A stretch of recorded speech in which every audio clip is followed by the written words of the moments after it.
दादू वेझो तेज़ रफ़्तार ट्रक जो मोटरसाइकिल के टक्कर लगन सबब अणॼातल नौजवान फोत थी विया। जोही मोड़ वटि तेज़ रफ़्तार ट्रक जो मोटरसाइकिल के टक्कर लगन के नतीजे में नौजवान फोत थी वियो आहे। इतला ते पुलिस पहुची फोती जो इलाज कराए ज़रूरी कार्रवाई लाइ अस्पताल मुंतक़िल करे छॾियो आहे। पुलिस जो चवणु आहे त फोती नौजवान जी सुञाणप नाहे थी सघी, वधीक जांच जारी आहे। दादू में ब्रेकिंग न्यूज़ है, अवां सां शेयर कयूं पिया नाज़रीन। दादू वेझो तेज़ रफ़्तार ट्रक मोटरसाइकिल के टक्कर लगन सब अणॼातल नौजवान फोत थी वियो आहे।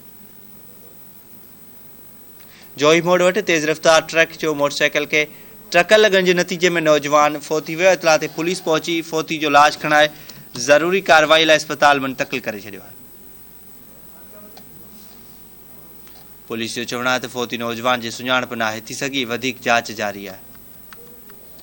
ब्रेकिंग न्यूज़ अवां सां शेयर कयूं पिया। दादू वेझो तेज़ रफ़्तार ट्रक जो मोटरसाइकिल के टक्कर लगन सबब अणॼातल नौजवान फोत थी वियो। हवाले सां अपडेट मालूम कंदासीं। असां सां टेलीफोन लाइन ते मौजूद आहे अशफाक मलिक। जी अशफाक, आगाह कजो इन हवाले सां।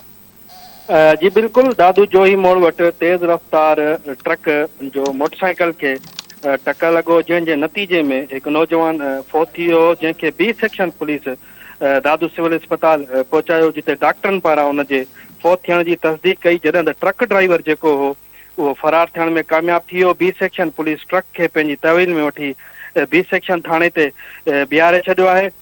गुज़िरियल 4 कलाकनि खां पोइ उन जेको नौजवान हो फोत थी वियो, उनजी सुञाणप थी आहे। उन ॿुधाए पवञे त फारूक पुट वज़ीर अली अबड़ो ठारू शाह जो रवासी हो, जेको लाश ज़रूरी कार्रवाई बाद संदसि वारसनि हवाले कयो वियो आहे। जेको लाश संदसि वारस पंहिंजे अबाणे ॻोठ खणाया विया आहिनि। लाश घर पहुचण ते काराम मची वियो आहे। जी ठीक है, वॾी महिरबानी अशफाक मलिक तफ़सील ॾिना।